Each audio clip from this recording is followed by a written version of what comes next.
empiezo con los temas más importantes o más sobresalientes, o que yo detecto que hay una mayor dificultad en el momento de rendir, que son generalmente los temas abstractos, porque los temas que están codificados son mucho más fáciles para ustedes de poder aprenderlos, ¿sí?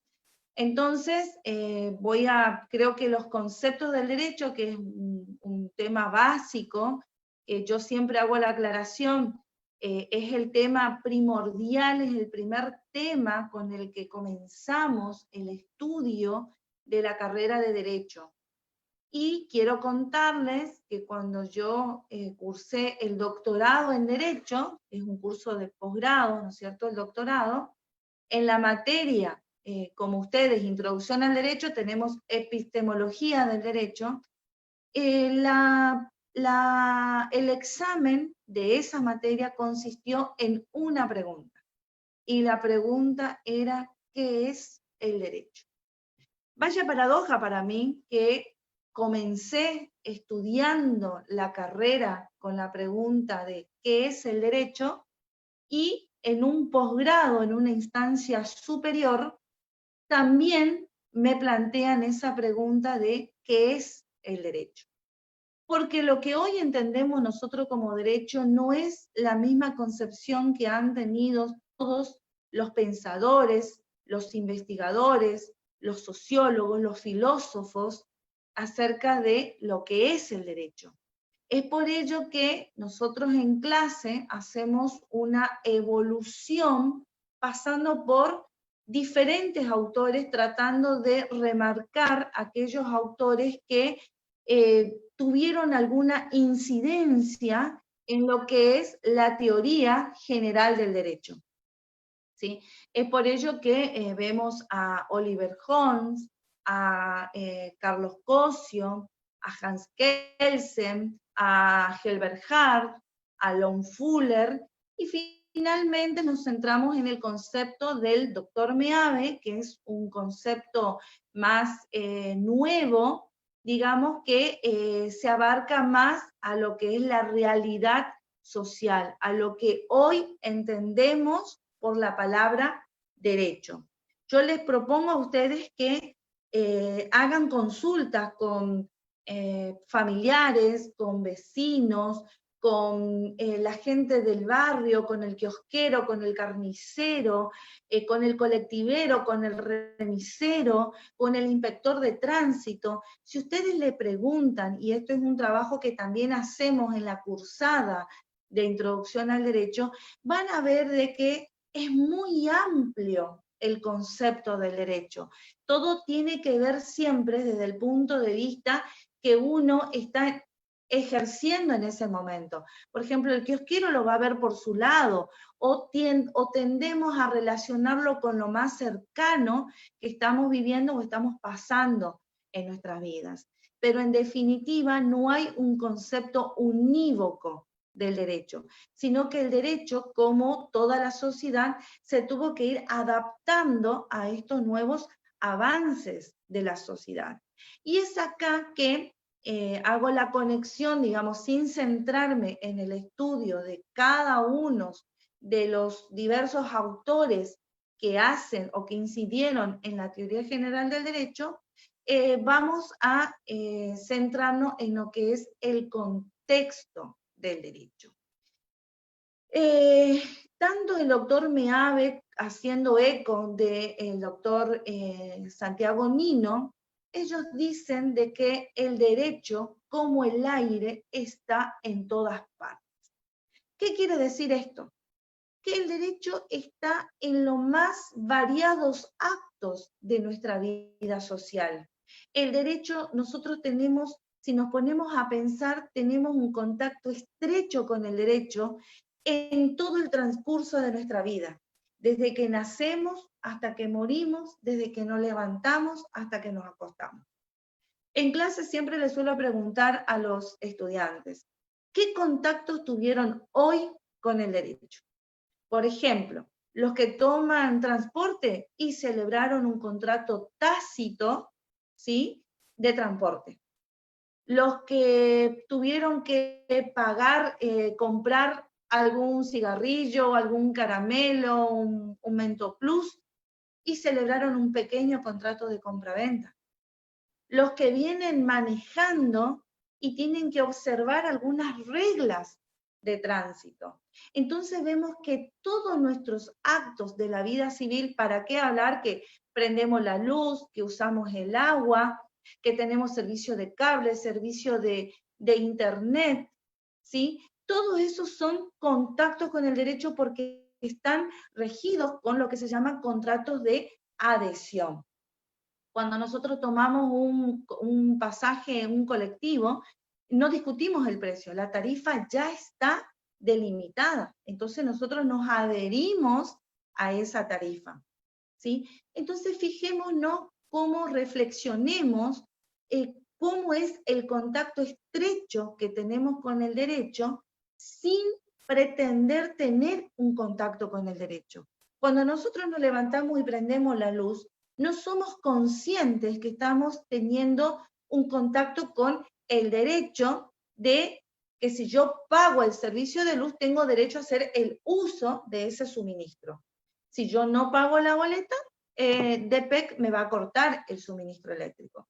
Pero son actos que lo hacemos tan involuntariamente, tan naturalmente, que no nos damos cuenta. Cuando nos levantamos y respiramos, no somos conscientes que estamos ejerciendo nuestro derecho a la vida.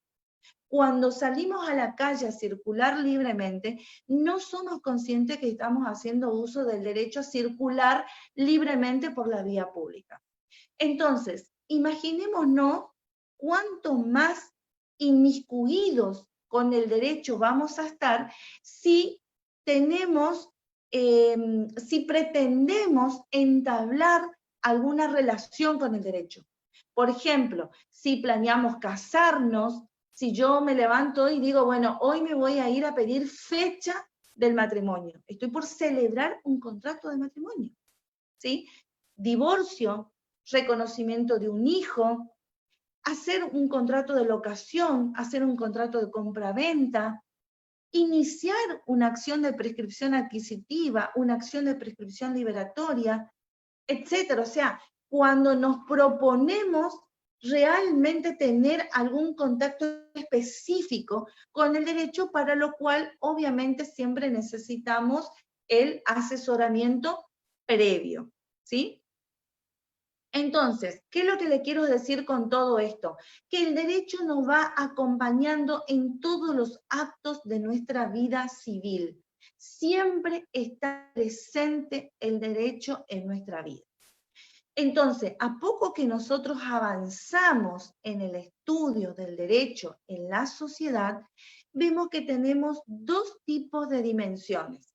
La dimensión normativa, que es el ordenamiento jurídico que va a estar integrado por el conjunto de leyes, decretos, constituciones, decretos leyes, decisiones administrativas, decisiones ministeriales, etcétera.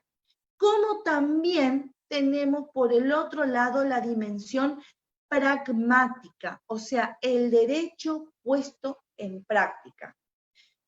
Ahora bien, ¿el derecho es el mismo a lo largo de toda la sociedad? No. ¿Por qué? Porque la sociedad va avanzando. La sociedad, el derecho en la sociedad va a abarcar los preceptos, las leyes, pero también tiene en cuenta la realidad social. Y en esa realidad social es que el derecho debe hacer un cambio para acompañar el avance de la sociedad. Pensemos nosotros 5 años atrás, 10 años atrás. ¿Íbamos a pensar en el matrimonio igualitario? Ni se nos ocurría pensar en el matrimonio igualitario.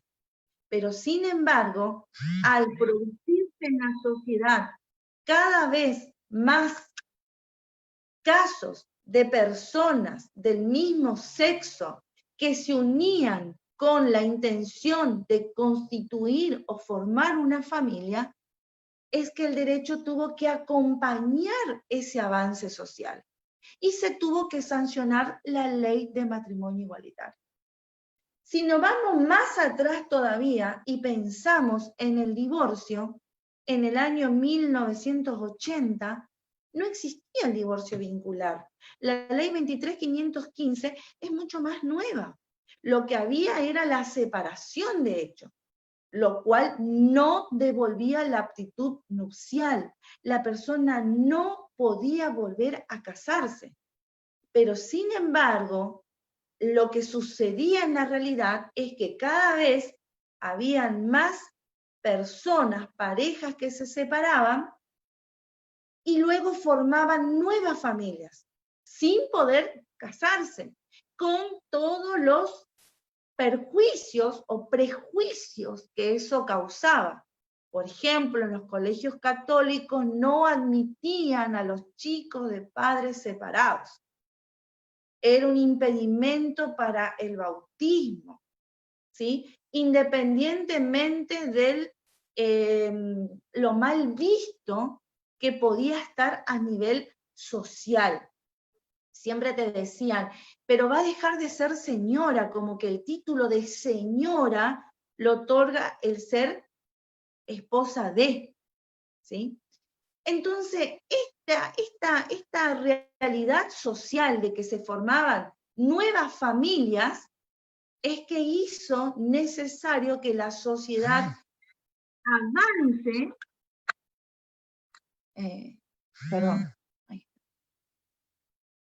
que avance en la legislación y se sancione la ley de divorcio vincular para acompañar ese cambio social. Y así las personas que se divorciaban adquirían nuevamente la aptitud nupcial y podían contraer nuevas nupcias, ¿sí? Entonces yo les pregunto, ¿qué creen ustedes que prevalece? ¿La dimensión normativa o la dimensión pragmática? Parece ser que hay un avance de la dimensión pragmática por sobre la dimensión normativa, porque la dimensión pragmática es la que va a permitir siempre que el derecho se vaya adaptando a los cambios de la sociedad. Ahora bien, esta dimensión normativa y esta dimensión pragmática interactúan en lo que en doctrina se llama el contexto real y el contexto material del derecho. ¿Qué es el contexto real? Es el escenario interactivo material donde los sujetos o individuos elaboran y ejecutan los comportamientos normativos. ¿Dónde vamos a ejecutar nuestro comportamiento normativo? En la sociedad. Interactuamos en la sociedad.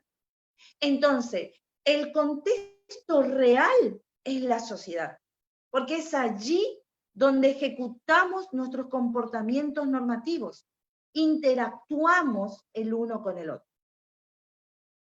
Y el contexto material también es el escenario interactivo material que sirve de base o plataforma para que los sujetos o individuos ejecuten los comportamientos normativos. O sea, es aquel escenario que me va a dar la base dentro de la sociedad para poder interactuar, ejecutar los comportamientos normativos.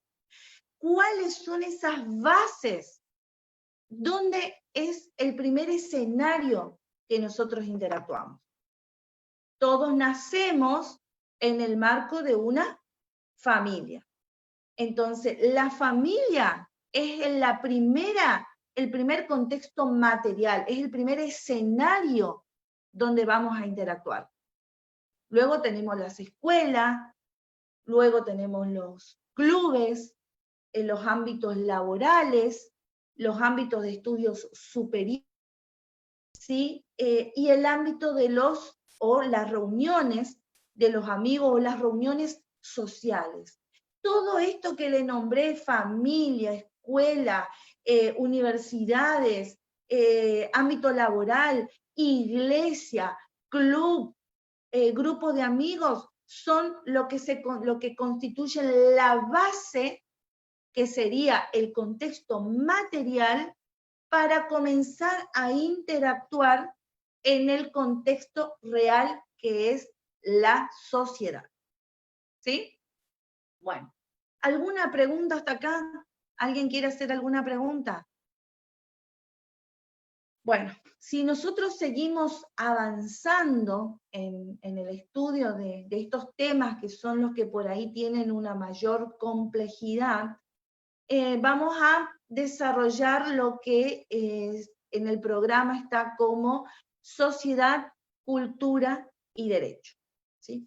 Vamos a desarrollar primero lo que es la sociedad y los elementos que surgen de la sociedad. Luego vamos a ir a la cultura para desarrollar los elementos que surgen de la cultura, y finalmente vamos a ver cómo el derecho va a interactuar entre la cultura y la sociedad, en el centro, en el intercambio, en el cruce de la sociedad y la cultura. Si tenemos que buscar una definición de sociedad, decimos que es el máximo nivel de agregación, articulada y estructurada dentro de un cierto escenario territorialmente definido. Eso es la sociedad. Es decir, que dentro del concepto de sociedad nosotros tenemos que distinguir la sociedad global, que es el conjunto de sociedades, la sociedad total, dicen los autores, y lo que son las sociedades parciales, es decir, los diferentes grupos sociales. Dentro de lo que son las sociedades parciales, nosotros tenemos que distinguir lo que es el estatus y lo que son los roles. El estatus es la posición que ocupa cada individuo dentro de la sociedad. Por ejemplo, yo tengo el estatus de abogada. Ese es el estatus en la sociedad. Ahora, como abogada, cumplo diferentes roles, porque los roles son el conjunto de prescripciones que le van a decir al sujeto, al individuo, cómo debe actuar o comportarse, teniendo en cuenta los roles que ejerce dentro de lo que es, sin perder de vista el estatus. Por ejemplo, yo en la sociedad ejerzo el rol de docente, porque soy docente universitaria, y ejerzo el rol de secretaria, prosecretaria de la Fiscalía de Instrucción de la ciudad de Ituzaingó. ¿Sí? Entonces, tengo el estatus de abogada y el rol de docente universitaria, prosecretaria de Fiscalía, madre, hija, amiga, esposa. Son los diferentes roles. Y de acuerdo a cuál sea el rol que voy a ejercer, es cómo me debo comportar. Pero el estatus en la sociedad es ser abogada. Tengo el estatus de abogada y ejerzo diferentes roles. ¿Sí? Ahora bien, teniendo en cuenta el estatus que se ejerce en la sociedad, Max Weber hace una distinción de diferentes acciones y las llama acciones significativas. Estas acciones significativas tienen una división cuatripartita.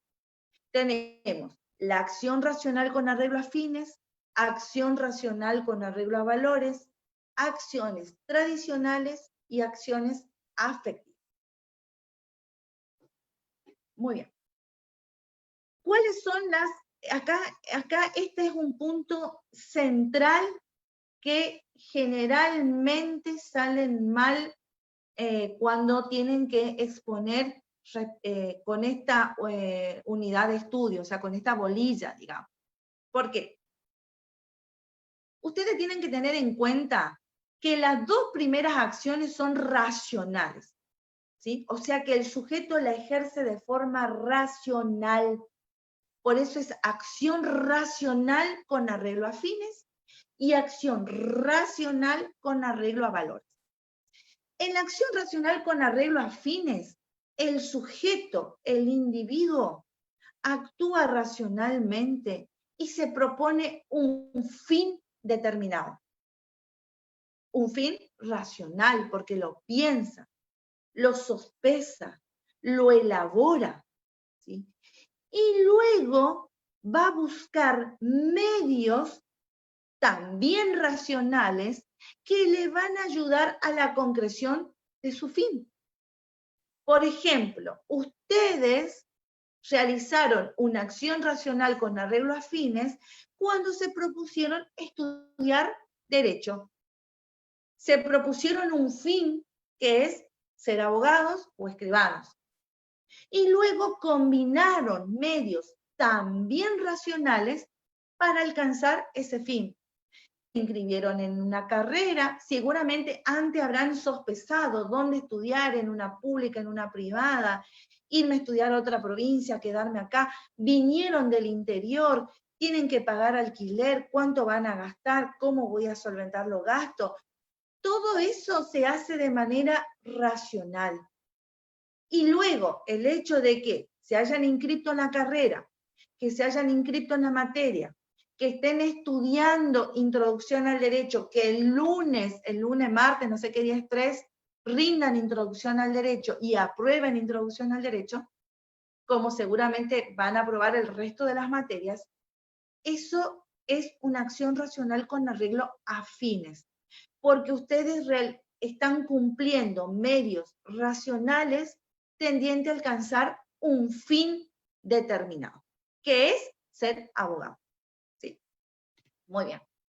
Ahora, la acción racional con arreglo a valores, acá el sujeto también actúa racionalmente, pero no busca un fin determinado, sino lo que busca es permanecer fiel a un valor. Ese valor puede ser un valor ético, estético, religioso, propio del sujeto o de la comunidad, propio o absoluto, dice, pero no busca un resultado. Por ejemplo, las sociedades que rescatan animales, las asociaciones protectoras de animales o que cuidan el medio ambiente, ¿sí? Por ejemplo, en derecho marítimo se sabe, digamos, y con la película Titanic habrán visto también que el capitán siempre es el último en salvarse en caso de algún naufragio. ¿Por qué? Por una convicción de permanecer fiel a un valor. El valor belleza, por ejemplo. Las personas que son, que se realizan cirugías, que realizan todo el tiempo actividades deportivas, físicas, buscando permanecer fiel al valor belleza, ¿sí? Entonces, el sujeto actúa racionalmente, no buscando un fin determinado, como en acción racional con arreglo a fines, recibirme de abogado, sino para permanecer fiel a un valor, ¿sí?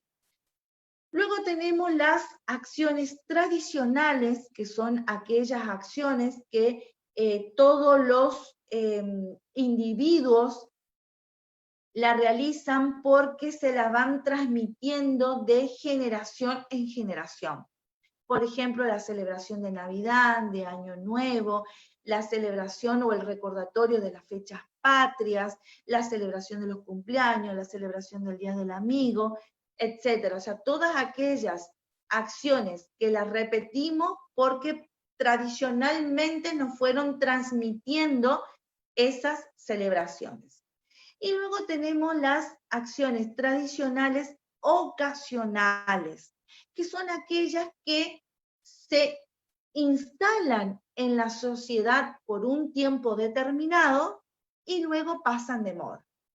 Por ejemplo, el piercing, el tatuaje, el usar tobilleras, el teñirse, o ahora está de moda teñirse el cabello de distintos colores. Esas son acciones tradicionales ocasionales, porque se ponen de moda, los sujetos la repiten en la sociedad, luego de un tiempo pasan de moda y los sujetos dejan de realizar esa acción. Y finalmente tenemos las acciones tradicionales. ¿Cuáles son las acciones, afectivas? ¿Cuáles son estas acciones? Son aquellas acciones que el sujeto o el individuo las realiza teniendo en cuenta el estado de ánimo o el humor del sujeto ante una determinada situación. Max Weber considera que no siempre se actúa de la misma manera ante la misma situación. Siempre va a depender del estado de ánimo y del humor que tenga el sujeto en un determinado momento frente a una determinada situación. Por ejemplo, le dejo la inquietud para aquellos que manejan. Si tuvieron un mal día laboral o tuvieron una discusión familiar y salen a manejar, seguramente van a estar menos propensos a dejar pasar al peatón, van a estar más irritables, ¿sí? Tratamos de llegar sí o sí, no queremos esperar en el semáforo, nos tratamos de acelerar, tenemos menos paciencia, andamos bocineando por las calles. Pero si en cambio nos dieron una buena noticia, aprobaron introducción al derecho, tuvieron un aumento salarial, la chica que les gusta les dijo que sí, les compraron algo que les gustó, o ustedes se compraron algo, y están bien de humor y manejamos mayor predispuestos, ¿sí? Somos más permisivos, digamos, en el momento de manejar. Esto tiene que ver, reitero, con el estado de ánimo y el humor del sujeto frente a una determinada situación. De allí es que se dice que el mejor cirujano no podría operar a intervenir en una cirugía a un familiar directo, ¿sí? Porque estaría afectado emocionalmente. Ahora bien, teniendo en cuenta entonces el estatus, es que tenemos las acciones significativas que Max Weber las clasifica en 4. Acción racional con arreglo a fines, acción racional con arreglo a valores, acciones tradicionales y acciones afectivas. Ahora, dejando de lado el estatus y centrándonos en lo que son los roles, ¿sí? Es que tenemos lo que von Wright llama las acciones empíricas. Y a estas acciones empíricas las divide en acto o estado de cosa, sucesos y procesos. Acto o estado de cosa es una posición en el mundo observable. El suceso es el cambio de un estado de cosa a otro estado de cosa. Y el proceso es la secuencia de 2 o más sucesos.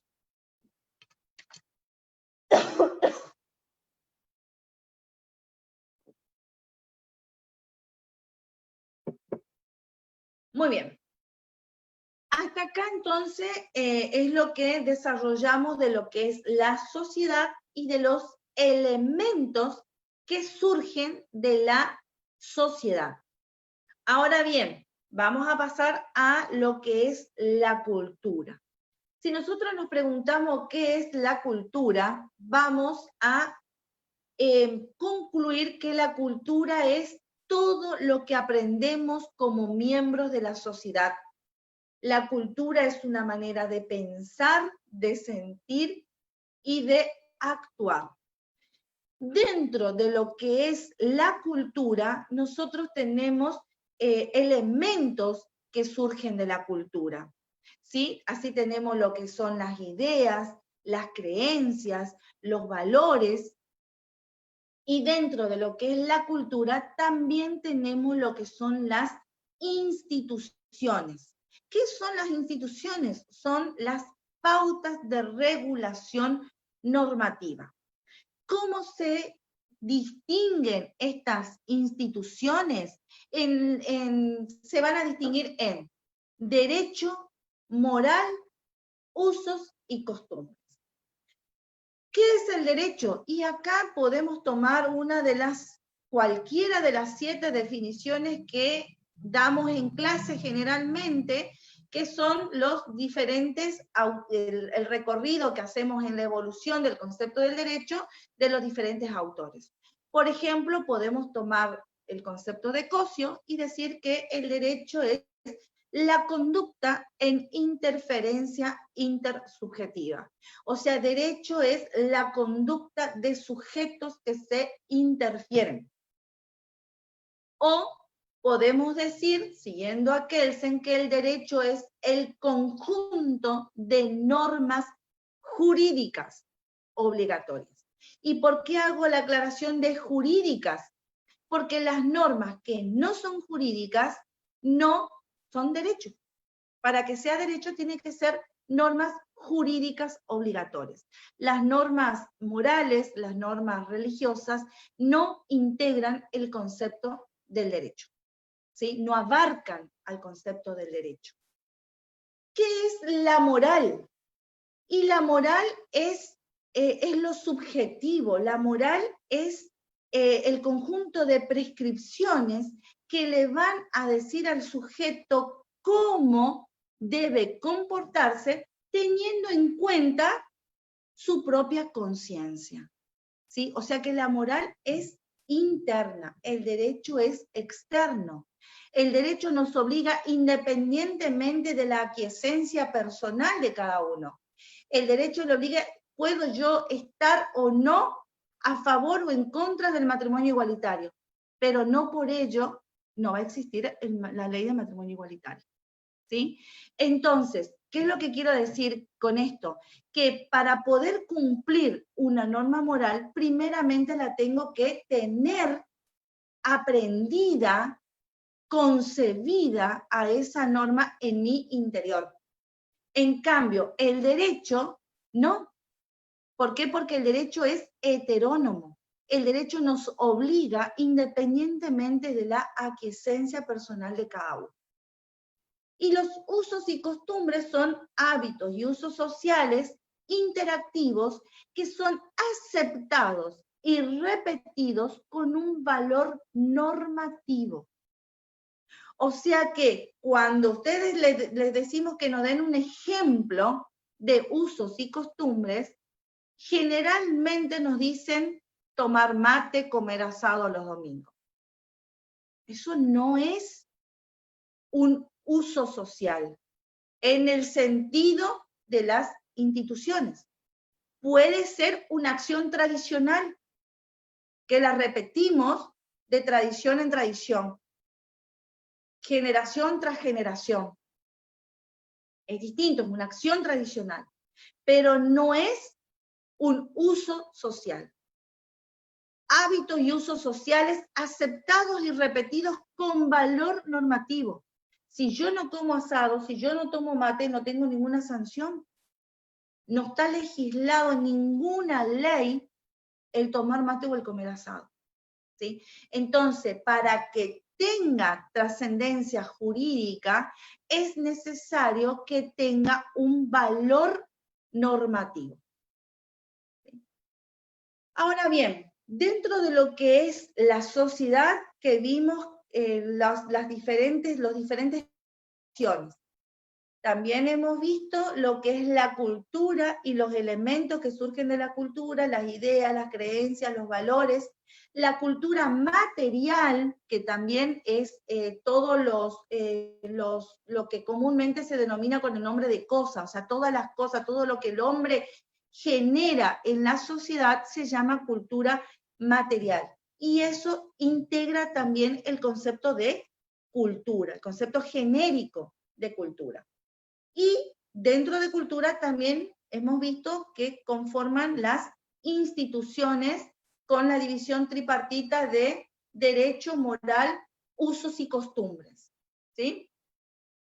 En el medio, en el cruce de lo que es la sociedad y lo que es la cultura, nosotros encontramos el objeto de estudio de nuestra materia, que es el derecho.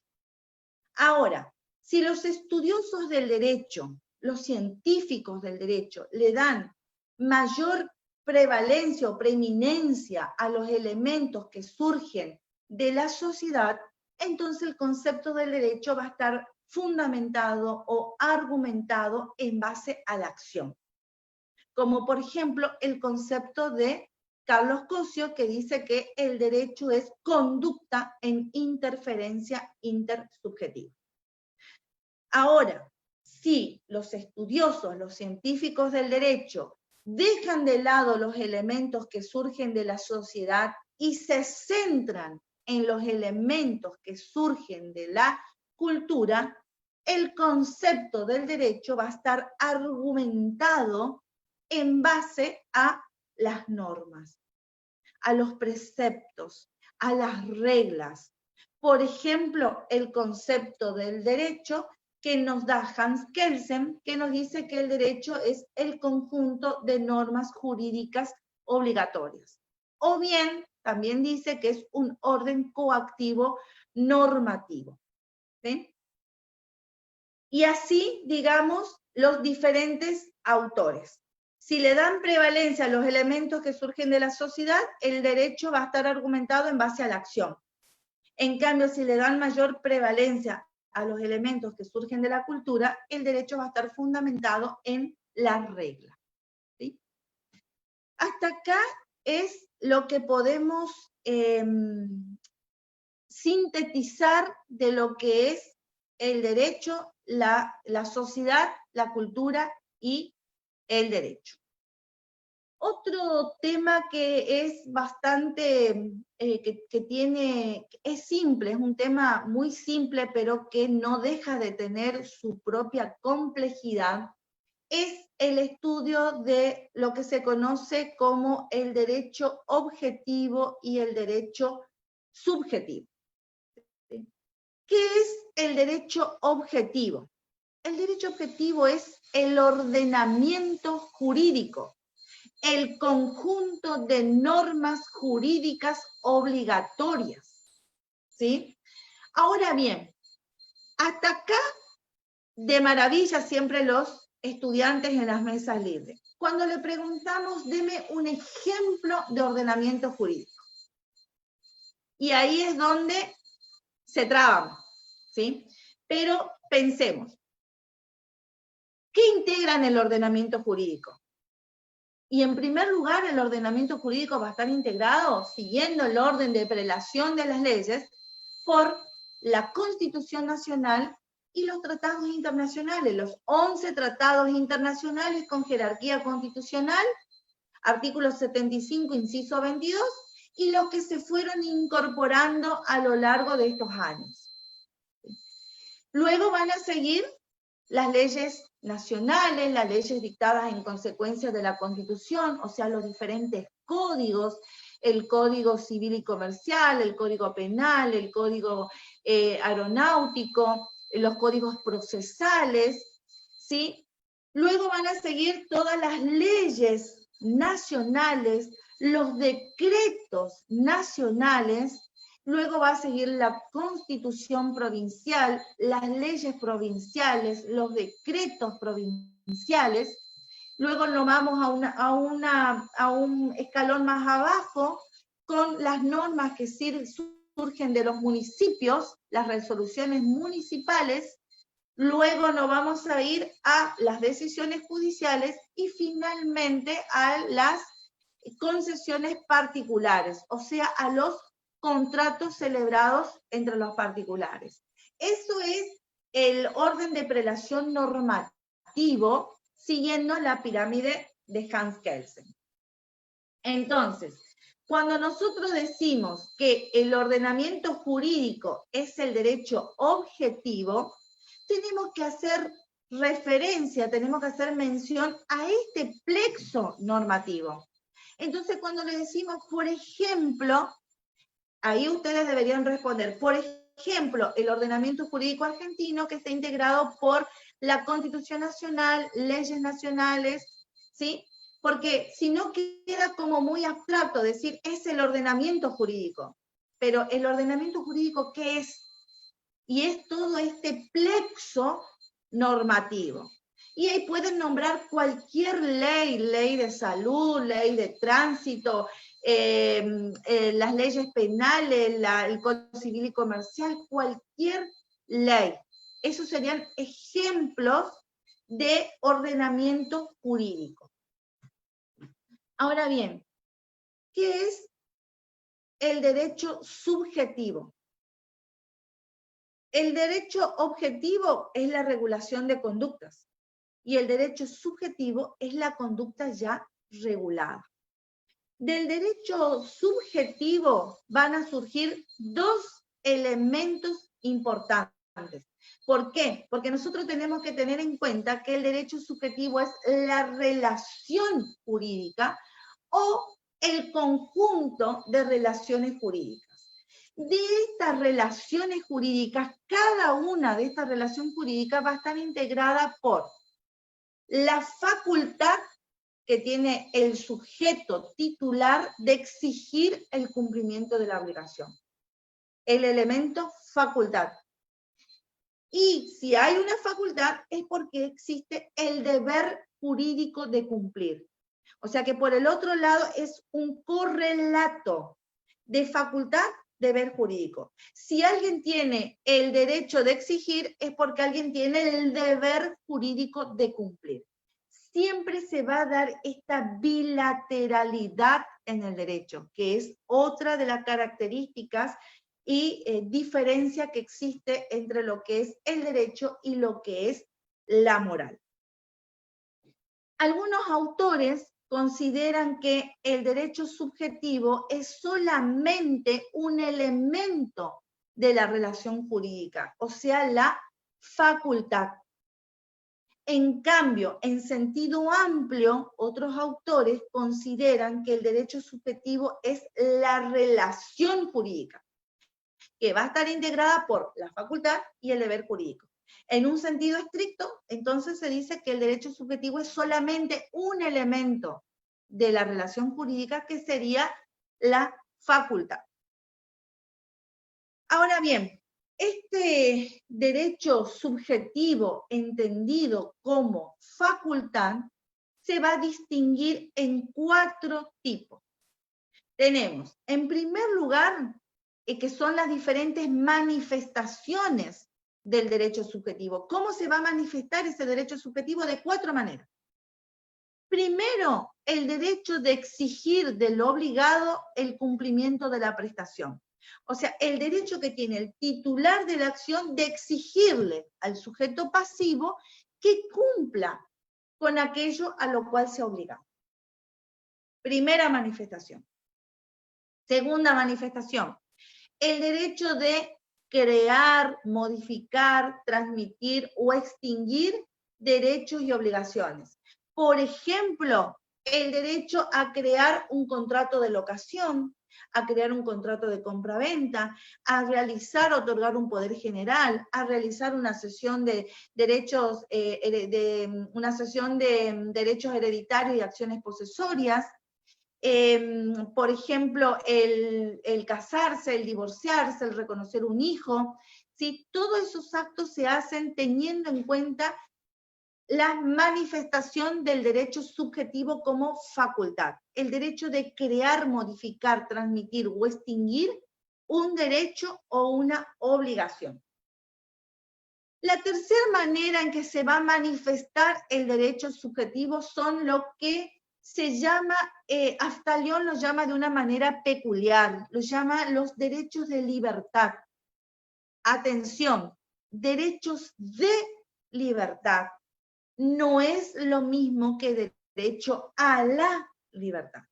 ¿sí? Los derechos de libertad, como los denomina Aftalión, son los derechos personalísimos que los llaman los diferentes autores, los otros autores, digamos.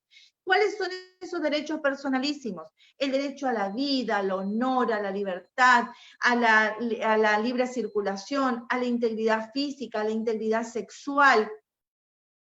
Son todos aquellos derechos que se ejercen sin que haya una manifestación del titular de la acción.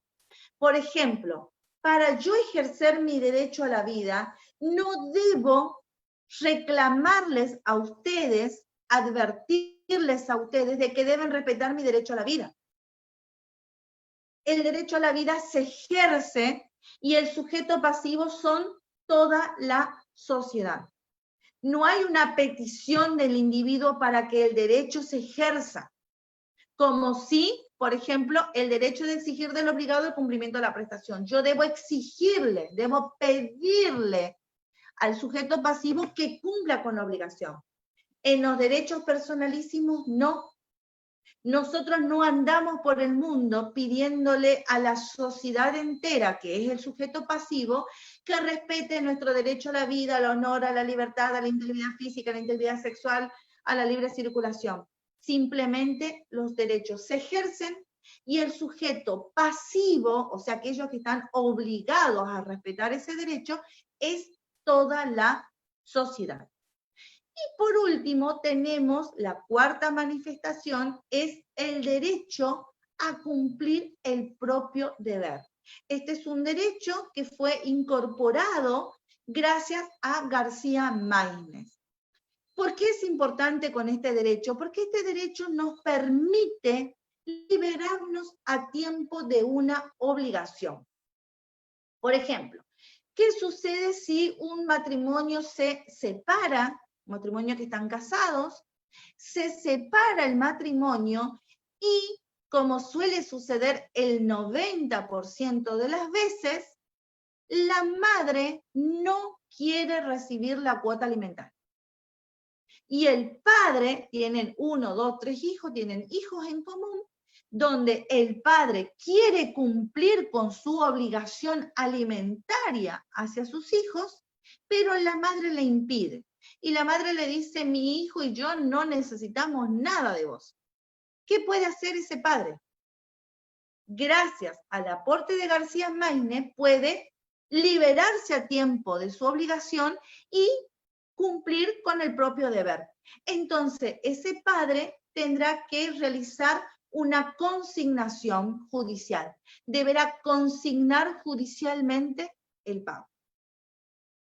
Muchas veces cuando se termina, por ejemplo, una relación laboral, se suele celebrar un contrato, donde una de las cláusulas dice que ante el incumplimiento de una de las cláusulas del presente contrato, el contrato se quedará sin efecto.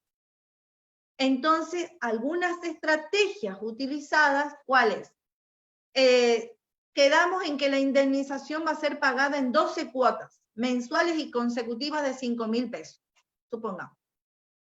Llega la cuota número 12 y la persona encargada de recibir el pago se niega a recibir el pago. Simplemente no está. Se fija el domicilio, cito en Tucumán 870 para realizar el pago, va el deudor el día 1, el día 2, el día 3, el día 4, así hasta el día 10, a querer pagar su deuda para liberarse de la obligación, pero no encuentra persona alguna. ¿Qué hace? Le va a caer todo el convenio. Entonces, esa alternativa de consignar judicialmente el pago de la última cuota de ese convenio, lo puede hacer gracias al aporte de García Maínez de ejercer, de cumplir el propio deber, de ejercer el derecho subjetivo como facultad de cumplir el propio deber. Luego tenemos, con este tema, tenemos diferentes teorías. Tenemos las teorías tradicionales, donde tenemos la teoría de la voluntad, que es la teoría de Wittgenstein, y tenemos la teoría del interés, que es la teoría de von Ehring. Luego tenemos teorías más modernas, que serían la teoría de Cosio y la teoría de Kelsen, ¿sí? Vamos a ver un poquito qué es lo que dicen las teorías tradicionales, las teorías de Wittgenstein. ¿Qué es lo que considera Wittgenstein? Wittgenstein dice que el derecho, esto sería lo que es la naturaleza jurídica del derecho subjetivo, ¿sí? Cómo los diferentes autores van a incorporar o explicar el nacimiento, el surgimiento, la naturaleza jurídica del derecho subjetivo.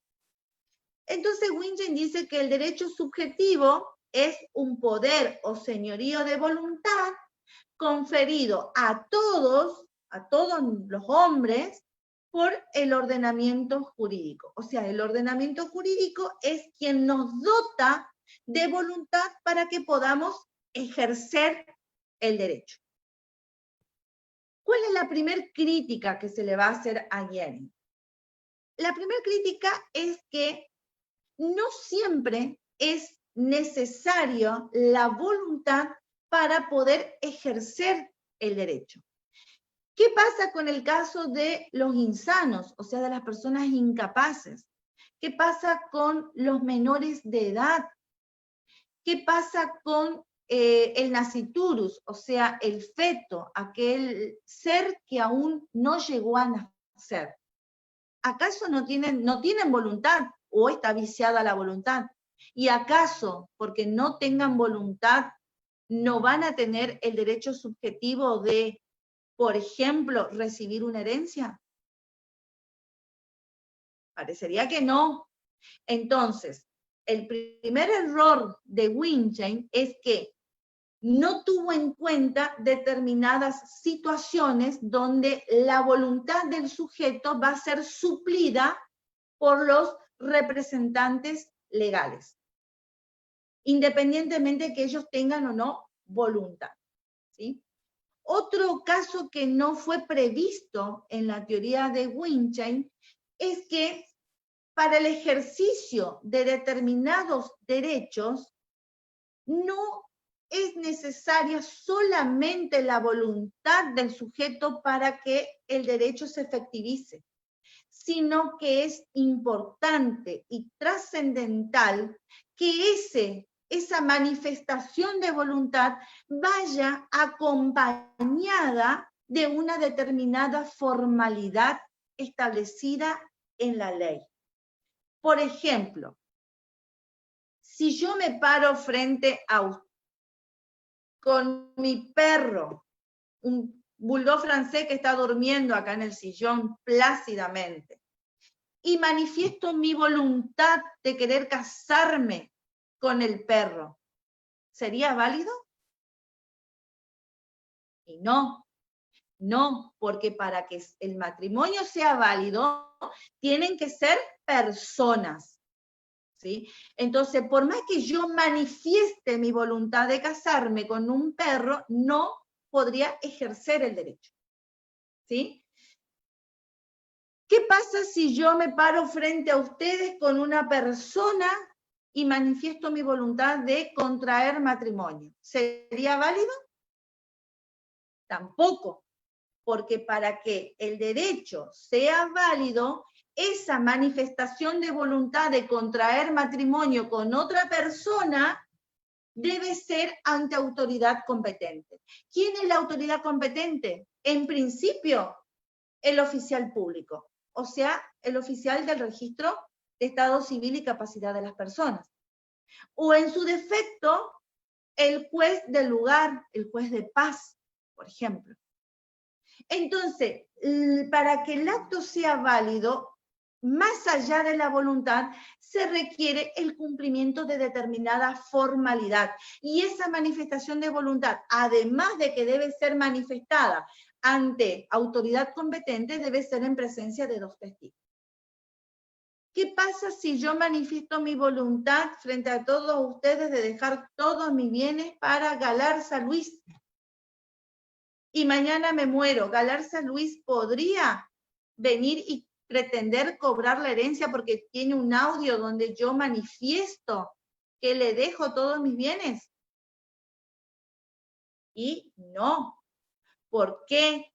Porque para que esa manifestación sea válida, la tendría que haber formalizado mínimamente en un instrumento público, en presencia de haber realizado un testamento, en presencia del escribano público, cumpliendo las formalidades de ley. Entonces vemos cómo la manifestación de voluntad que es expuesta por Wittgenstein no siempre es suficiente para el ejercicio del derecho si no va munida de una determinada formalidad, ¿sí? Entonces vemos cómo la teoría de Wittgenstein no pudo ser sostenida en el tiempo, ¿sí? Entonces surge lo que es la teoría de von Jhering. ¿Qué dice von Jhering? Que el derecho subjetivo son los intereses jurídicamente protegidos. Sabemos que para que exista derecho, para que exista un derecho subjetivo, tiene que haber, además de un interés, protección jurídica. Sabemos que toda ley tiene una protección jurídica hacia un determinado bien jurídico. Vida, honor, libertad, siempre se trata de proteger un determinado bien jurídico. Entonces, más allá de que la persona tenga un interés, si no hay una protección jurídica tendiente a proteger ese bien, el derecho subjetivo no va a existir, ¿sí? Entonces surgieron las teorías modernas, como la teoría de Cosio y la teoría de Kelsen. ¿Qué es lo que dicen estas dos teorías? Cada uno a su manera, pero básicamente los dos autores, ¿qué es lo que dicen? Ellos dicen, niegan la existencia del derecho subjetivo como facultad. Ellos dicen que el derecho subjetivo se encuentra dentro del derecho objetivo. Ellos entonces consideran que lo que existe es el derecho objetivo y el derecho subjetivo está dentro del derecho objetivo. ¿Cómo lo van a hacer? Kelsen estructura la norma jurídica en dos tipos, la norma primaria y la norma secundaria. La norma primaria estatuye la sanción y la norma secundaria estatuye la prestación. La norma secundaria estatuye la prestación. Ahora bien, ¿qué es la prestación? Es el deber jurídico que debe cumplir el sujeto pasivo de una relación jurídica si pretende que su conducta se mantenga dentro del campo de lo lícito. O sea, debe cumplir con aquello a lo cual se obliga. En eso consiste la prestación. Cumplir el deber jurídico. Ahora bien, el deber jurídico es uno de los elementos de la relación jurídica. Y si hay un deber jurídico, alguien está obligado a cumplir, es porque del otro lado hay un sujeto pasivo que tiene la facultad de exigir. Entonces vemos cómo dentro de la estructura de la norma, que es el ordenamiento, que es el derecho objetivo, encontramos los dos elementos del derecho subjetivo. El deber jurídico como el contenido de la prestación, que la prestación dijimos que está dentro de lo que es la norma secundaria de Kelsen, en forma directa y en forma mediata como un correlato del deber jurídico, encontramos el otro elemento de la relación jurídica que es la facultad. Entonces vemos cómo dentro de la norma secundaria encontramos de manera directa el deber jurídico como contenido de la prestación y de manera indirecta o mediata la facultad como correlato del deber jurídico. Igual razonamiento va a tener Carlos Cosio. ¿Por qué? ¿Qué es lo que dice Carlos Cosio? Él dice que la estructura de la norma está compuesta por la endonorma, que estatuye la prestación, y la perinorma, que estatuye la sanción. Y el mismo razonamiento. ¿Qué es la prestación? ¿Qué es la prestación? El deber jurídico que debe cumplir el sujeto si quiere que su conducta se mantenga dentro del campo de lo lícito. Y si alguien tiene el deber jurídico de cumplir, es porque del otro lado, como correlato, está la facultad del sujeto activo de exigir el cumplimiento de la obligación. Entonces vemos cómo también queda reducido el derecho subjetivo a través de sus dos elementos de la relación jurídica, deber jurídico y facultad, dentro de lo que es el derecho objetivo. Hasta acá es lo que sería la naturaleza jurídica del derecho subjetivo. Y luego vendría, nos quedaría lo que sería la clasificación del derecho subjetivo. Para hablar de la clasificación del derecho subjetivo, tenemos dos tipos de clasificación. Una que tiene en cuenta la prestación y otra que tiene en cuenta el interés. Teniendo en cuenta la prestación, el derecho subjetivo se va a clasificar en, primero, cuando hablamos de el derecho subjetivo erga omnes, o sea, aquel derecho subjetivo que se ejerce contra todos. Y acá tenemos dos grandes grupos.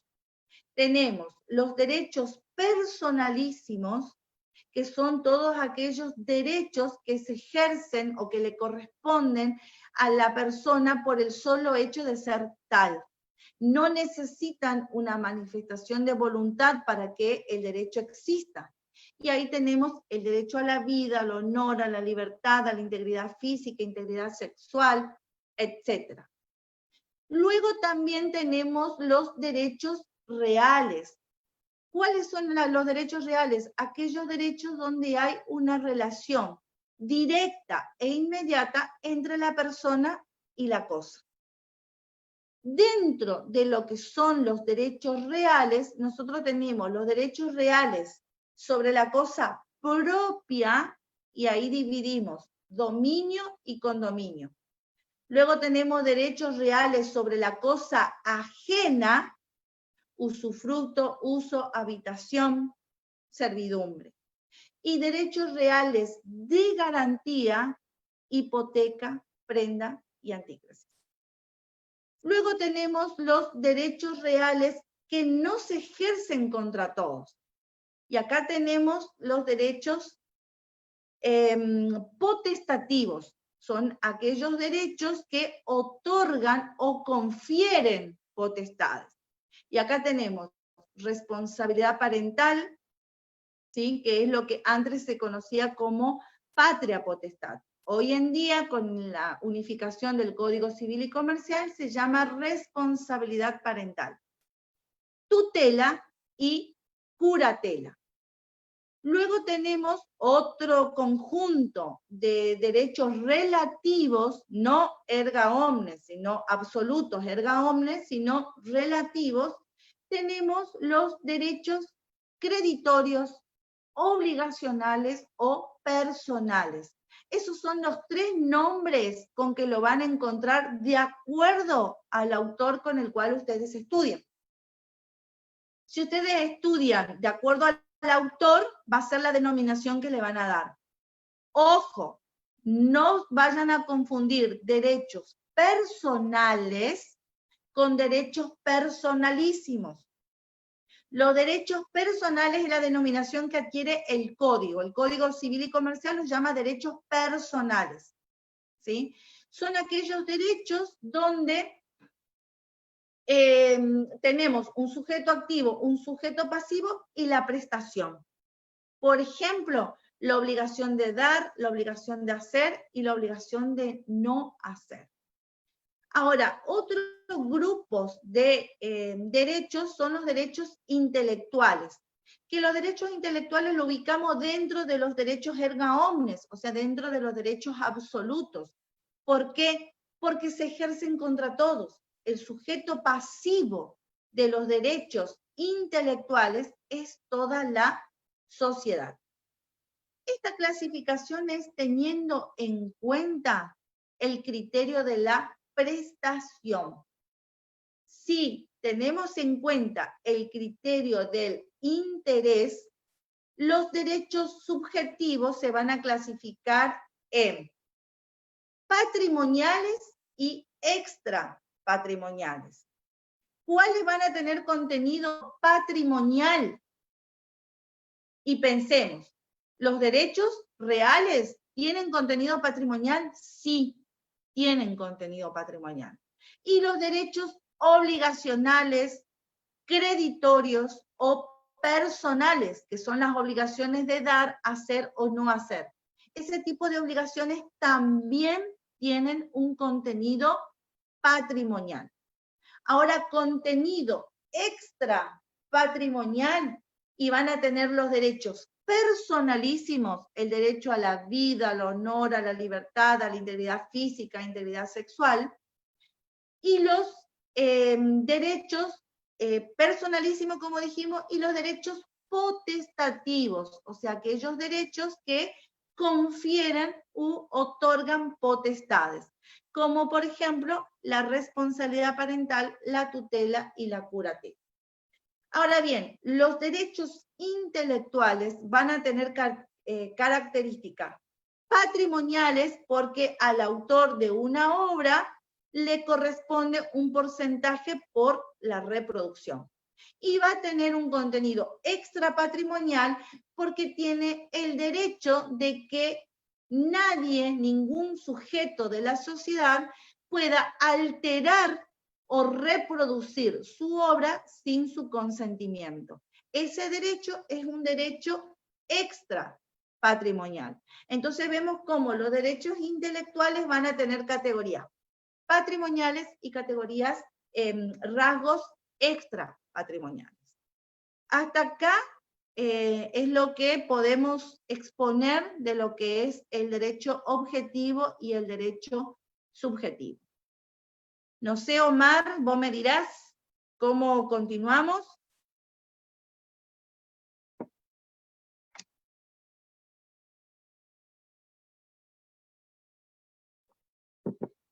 Yo no escucho. Si usted dispone de tiempo y puede explicar algo más que usted desee para que va a beneficiar a los alumnos, podría seguir. Bueno, podemos, otro temita que siempre genera un poco de dificultad, digamos, a la hora de rendir, es el ordenamiento jurídico como un sistema de normas, ¿sí? Y acá volvemos a lo mismo, que es el ordenamiento jurídico.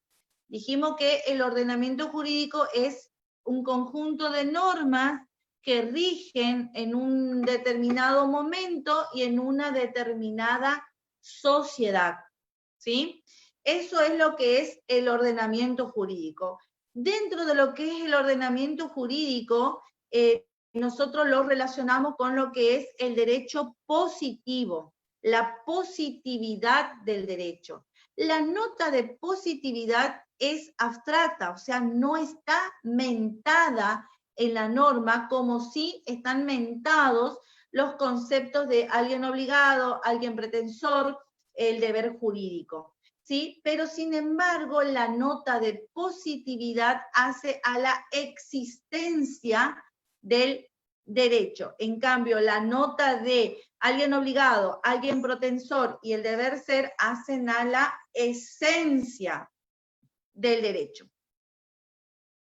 Dentro de este concepto, dentro de lo que es el ordenamiento jurídico, es imprescindible que nosotros veamos tres conceptos que suelen confundirse. El concepto de validez, el concepto de vigencia y el concepto de eficacia de la norma jurídica. ¿Cuándo una norma jurídica es válida? Válida es aquella norma que es dictada de conformidad o en congruencia con una norma superior. O sea, ¿cuál es la norma superior para nosotros? La Constitución Nacional. Ahora bien, si nosotros nos preguntamos, ¿y la Constitución Nacional, dónde funda su validez?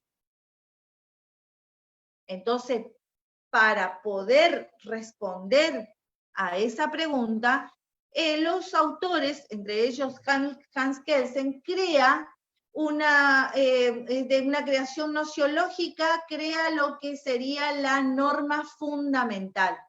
La norma fundamental es una norma hipotética, ¿sí?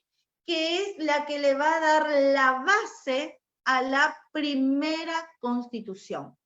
Cuando nosotros hablamos de primera Constitución, no hablamos de primera Constitución en el tiempo, sino de primera Constitución como la Constitución más importante. Y eso es lo que se conoce como primera Constitución. Esa primera Constitución, que para nosotros es la Constitución de 1853, funda su validez en una norma superior que vendría a ser la ley fundamental, que es abstracta. Entonces, la primera crítica que se le hace es de que se pone en la base de un sistema positivo, entendiendo por positividad aquel derecho que es creado, que es puesto por el órgano del Estado,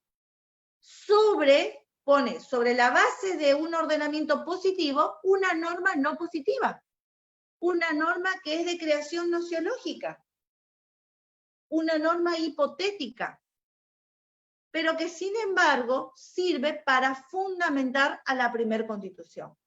Ahora, ¿de dónde va a derivar el poder constituyente para la creación de esa primera Constitución? Y también este poder constituyente va a fundar su validez en la norma fundamental. Entonces, la norma fundamental es la que va a fundamentar, valga la redundancia, la validez del poder constituyente y de la primera Constitución. Entonces, reitero, para que una norma sea válida, esta norma debe haber sido creada de conformidad a una norma superior.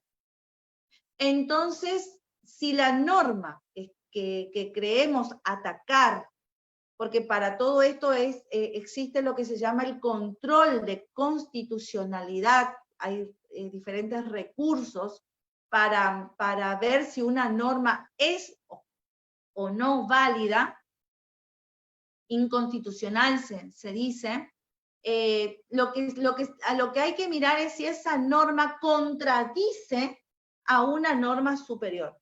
Y la norma superior por excelencia es la Constitución Nacional y hoy los 11 tratados de derechos humanos que tienen jerarquía constitucional y que se conoce como el bloque de constitucionalidad, ¿sí? Eso es en cuanto a la validez. La vigencia, cuando una norma es vigente. Cuando hablamos de vigencia tenemos que hablar de la vigencia territorial, de la vigencia temporal y de la vigencia personal.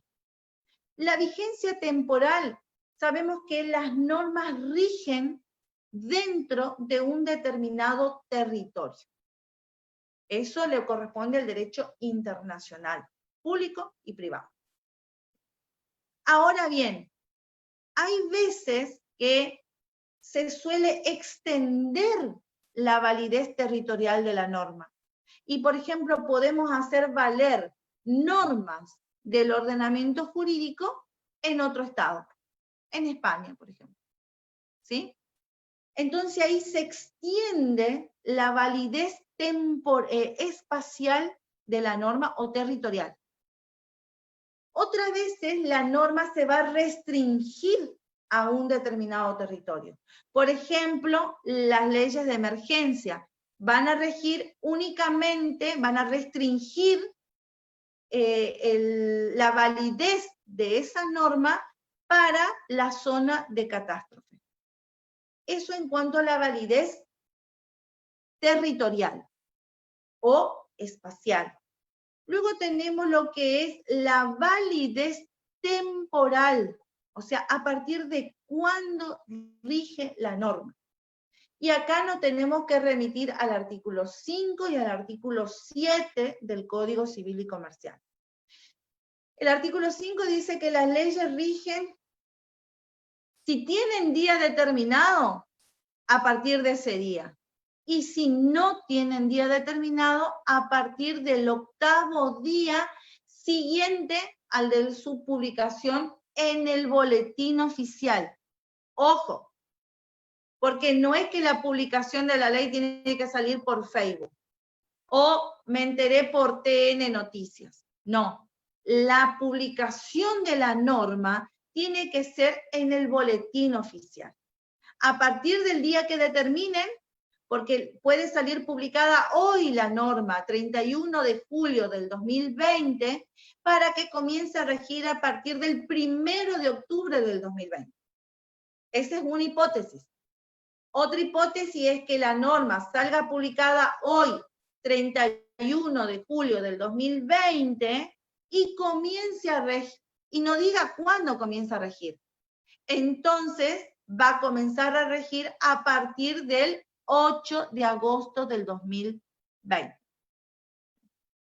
Y luego tenemos el artículo 7, que nos va a establecer diferentes principios a partir de cuándo comienza a regir la norma. La norma comienza a regir, tiene aplicación inmediata. La norma dice que se aplica a las consecuencias de las relaciones y situaciones jurídicas existentes. Acá, en primer lugar, tenemos que hacer un distingo entre relación jurídica y situación jurídica. Relación jurídica tiene un carácter transitorio. Yo tengo la situación de locador, locatario, cesionario, ¿sí? Que es una relación acotada en el tiempo. En cambio, la situación jurídica es más prolongada en el tiempo. Yo tengo la situación jurídica de propietaria, situación jurídica de esposa, ¿sí? Suele ser más prolongada en el tiempo.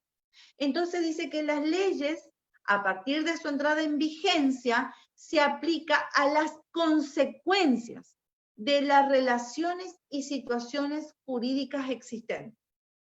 O sea, hay una aplicación inmediata de la ley. Por ejemplo, el 1 de agosto del 2015 comenzó a regir el código, no digo nuevo, todo el mundo dice nuevo, pero no es nuevo porque es la primera vez que se unificó el Código Civil y Comercial, donde disponía, sacó lo que era el divorcio controvertido, por decirlo de una manera. ¿Sí?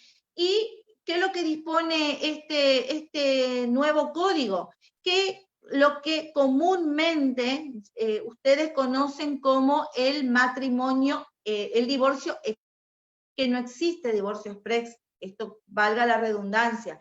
Lo que sucede es que con la nueva ley de matrimonio basta la voluntad de divorcio, basta la voluntad de uno solo de los contrayentes para que el divorcio se decrete. Después podemos discutir el régimen de los bienes, el régimen comunicacional, alimentos, etc. Pero el divorcio se va a decretar a voluntad o a petición de uno solo de los cónyuges, ¿sí?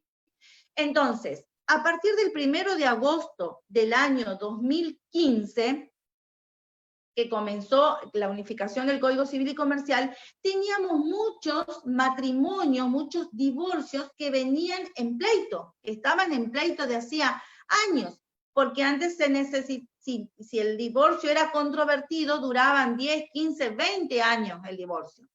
Entonces, ¿qué es lo que pasaba? Habían muchos divorcios que todavía estaban en trámite, de hacía 10, 15 años sin poder resolverse. Entra en vigencia el Código Civil y Comercial el 1 de agosto y automáticamente todos esos juicios de divorcios que venían siendo controvertidos pasaron a convertirse automáticamente en divorcio, ya no vincular, sino simplemente en divorcio. Y comenzaron a salir sentencias de divorcio por más que no estaban de acuerdo alguna de las partes. Porque antes existía la amenaza de no te voy a dar nunca el divorcio. Y entonces le trababan el divorcio 10, 15, 20 años, estaban litigando, porque hasta que no se ponían de acuerdo respecto a los bienes, no se decretaba el divorcio, ¿sí? Entonces, este ejemplo es un ejemplo de la aplicación inmediata del derecho. Entonces, una vez que entra en vigencia, el derecho se aplica a las consecuencias de las relaciones y situaciones jurídicas existentes. En el caso mencionado, el divorcio estaba en trámite. Era una relación jurídica existente. Entonces, entra a regir la nueva norma a esa relación jurídica existente, ¿sí? Luego dice la norma, estamos analizando el artículo 7 del Código Civil y Comercial.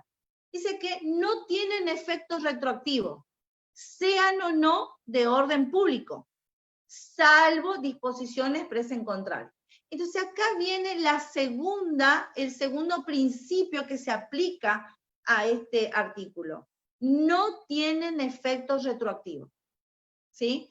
¿Qué quiere decir esto? Las leyes generalmente rigen hacia el futuro.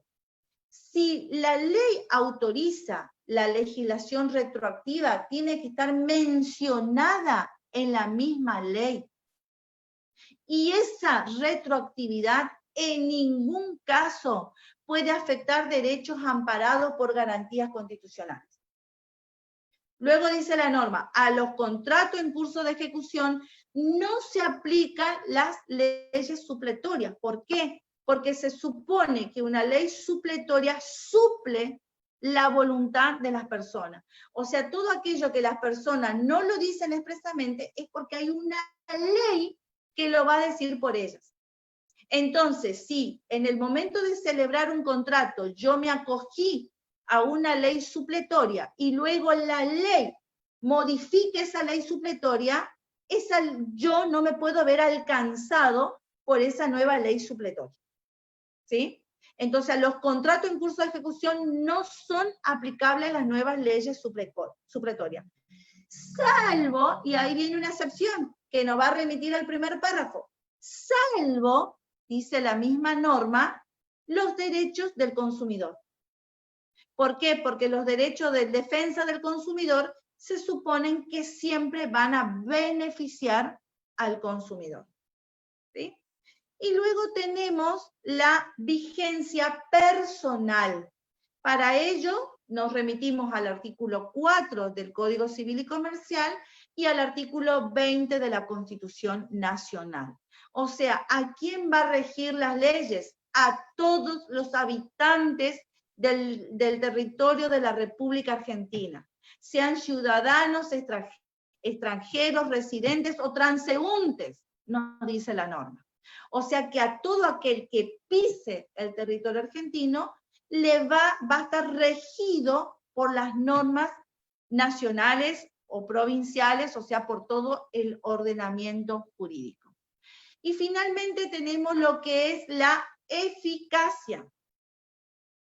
¿Cuándo una norma es eficaz? La norma es eficaz cuando, en primer lugar, es obedecida y cumplida por la mayoría de los miembros de la sociedad. O sea, si la mayoría cumple, es una norma eficaz. Por eso, por ejemplo, el uso obligatorio del barbijo en este periodo de COVID, ¿sí? Que está establecido por decreto nacional y provincial. Si nosotros vemos que la mayoría cumple, entonces es una norma eficaz. Ahora, la norma también es eficaz si, a pesar de que la sociedad no cumple la norma, se aplica las consecuencias previstas en la norma para el caso de incumplimiento. O sea, si el incumplimiento al uso del barbijo trae aparejada la sanción de pagar una multa de 500 pesos y efectivamente me cobran la multa de 500 pesos por no usar el barbijo, la norma también es eficaz, porque está cumpliendo la sanción prevista en la norma. Pero si yo no cumplo con lo previsto en la norma y no se me aplica la sanción prevista en la misma, entonces decimos que esa norma es una norma ineficaz.